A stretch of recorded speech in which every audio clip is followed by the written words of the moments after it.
if you're a positive dog trainer, then I know that you might want to really strongly discourage guardians from using aversive methods, whether that's things that are as extreme as prong collars, e-collars, or less extreme but still harmful things like jerking or correcting on the lead or intimidating their dog. Like, these things are things that we know are damaging to the dog's emotional well-being, damaging to the guardian and dog's relationship, and can actually have quite damaging effects to the dog's behaviour long term. If we're using tools that cause pain, then the likelihood is that that dog may become more unpredictable and at some point will not put up with being shut down, essentially. So I'm Ricky, the Canine Copywriter, and I help compassionate dog bods with marketing that feels good.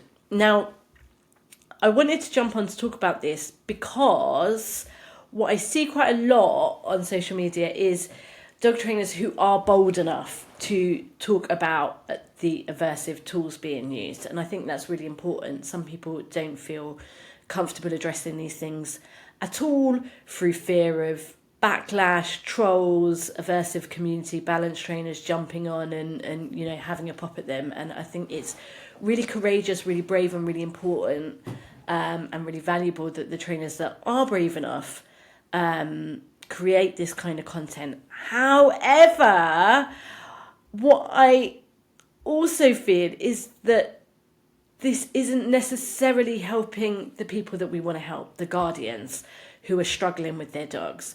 And so what I'd suggest is that between those posts, that are educational posts that are really helping people to understand the dangers of these tools, is that we weave in some practical posts as well. And I believe that these practical posts can work better than debates. And that's because we don't want the people that we want to help to feel that we're preaching to them.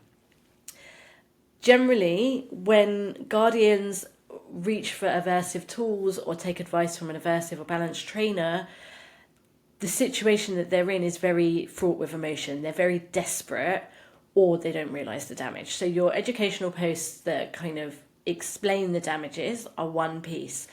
But those people who are fraught with emotions and desperate to find a solution are looking for practical help.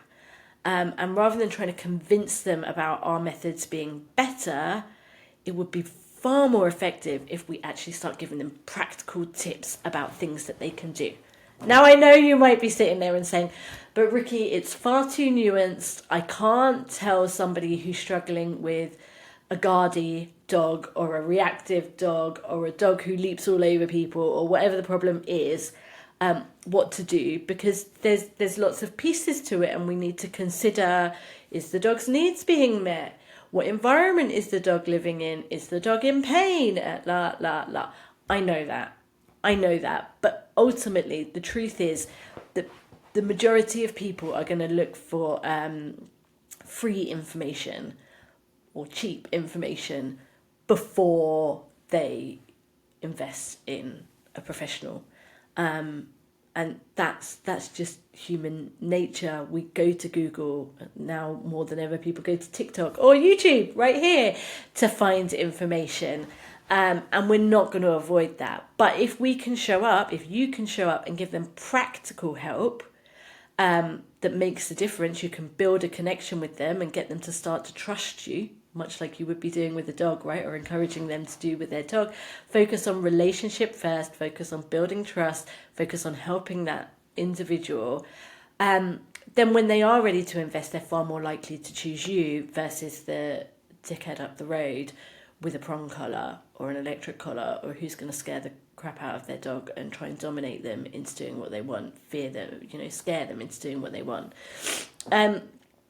So in the interest of practicing what I preach, I want this video to be somewhat practical as well as preachy, because otherwise I'm just doing the same thing I'm complaining about, and I recognise the irony in that. So how do you do this when you know that it's so nuanced? So the first thing I would do is consider with your experience, what kind of issues are guardians facing that leads them to break essentially and cause fear, harm to their dog out of desperation? What are the kind of problems that they're facing? So like I've mentioned, that might be kind of guarding behaviours, that might be reactivity, barking, lunging, growling. It might be that they feel that the dog is stubborn or dominant. What practical things could you give those people, advice, tips, things could you speak into on your social media that will help them? And, a lot of that might be management versus training. It might be, helping them see how they could better meet their dog's needs so that their dog's arousal levels are lower, their dog's frustration levels are lower. But what we want to be doing is trying to give them practical tips.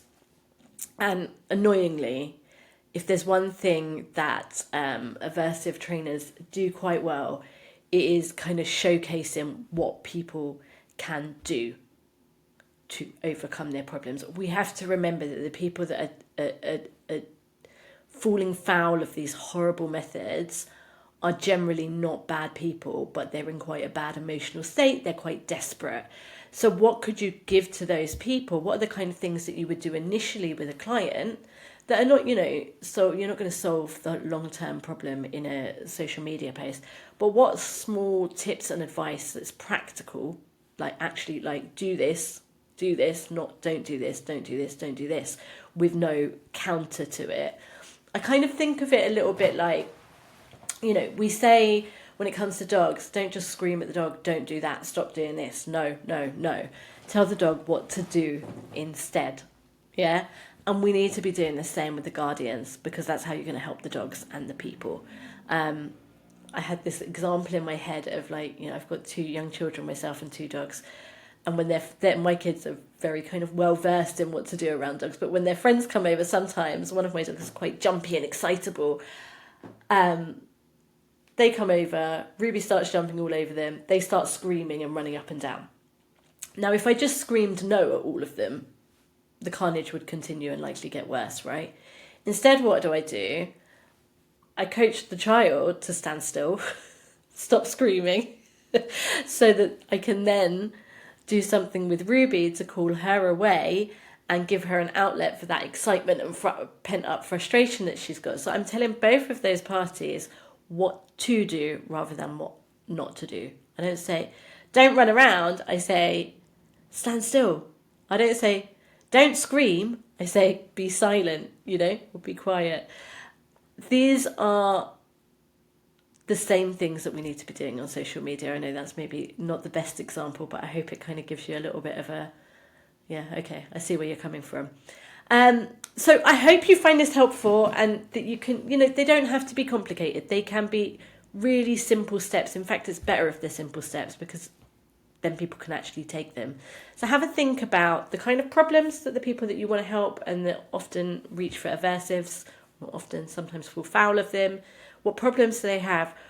What simple practical solutions could you give them? I'm not asking you to train for free or to give behaviour support for free. I'm asking you to consider how you could give them practical help that will show them that change is possible without scaring the bejesus out of their dog, without abusing their dog, without mistreating their dog. There are alternatives, and rather than just telling them that there are alternatives and that they work, let's show them. Hope you found this helpful. As I say, I'm Ricky the Canine Copywriter. If you'd like more help with non-coercive marketing that feels good, hit the subscribe button below and I will be back soon. Bye-bye for now.